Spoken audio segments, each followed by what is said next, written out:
Executive yenyose mukafungirana hapana kana aripa mukuta mune munhu waMwari anonzwa Mwari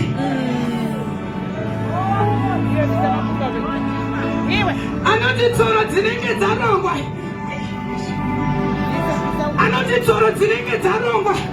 anodzinzwa paprivate zvinouya papublic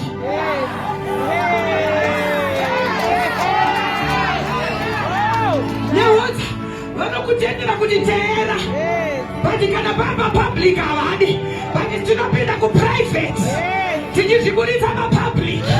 We serve a God that is far above. Zvandisaka toita sei nyaya unokomberwa ndekuseva a God that is far above. Unomangirwei kana usina God? Wakara uri kuseva kingdom yeko saka wakaipa hana basa newe. Anomaka vaya vanomutsvaka vachimuteera vachiita kuda kwake ivava muri pama 1.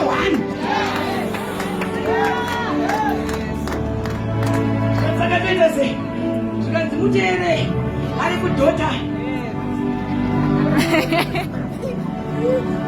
lazi dzinenge dzakarara dziri kutotsikisa.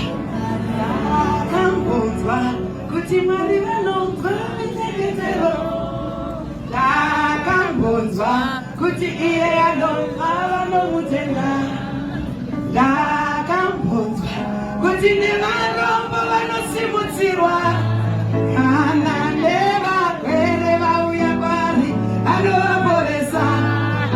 Ndakambonzwa kuti Mwari anonzwa minyengetero, ndakambonzwa kuti iye anopa vanomutenda, ndakambonzwa kuti nevarombo vanosimudzirwa kana nevarwere vauya kwaari anovaporesa. Zvatoita sei vaya pakusasika kurova viriki kandiri ndakazvinzwa Mwari zvamakaita kuti vanhu vakanamata tinoradzwa zvakaradzika.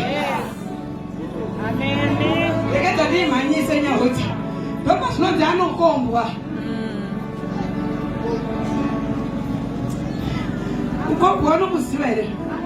Pakauya timu baba munhu waMwari, Satani kana afunga kunyatso kukushandai haauya ari 1. Mukaona achi ari 1 muchiri wateedza.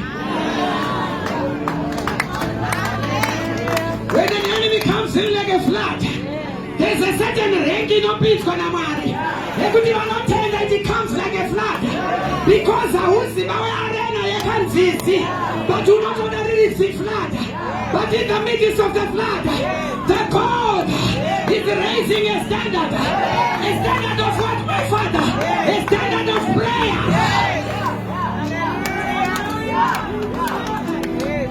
Zvikanzi vakombwa saka zviripa ndezvekuti mufundisi kukombwa kufanira kushayikwa nekuti Mwari vanoda kusimudza prayer.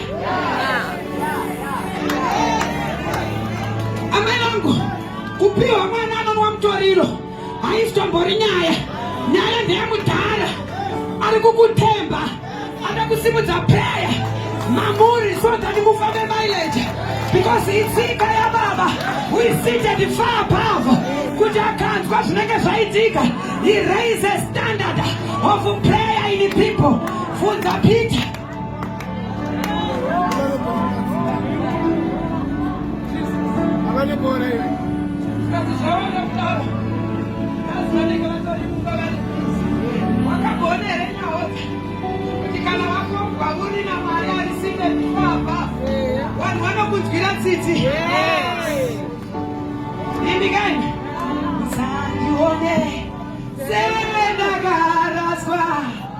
Andina kuraswa, adosuwa nega, oh asi.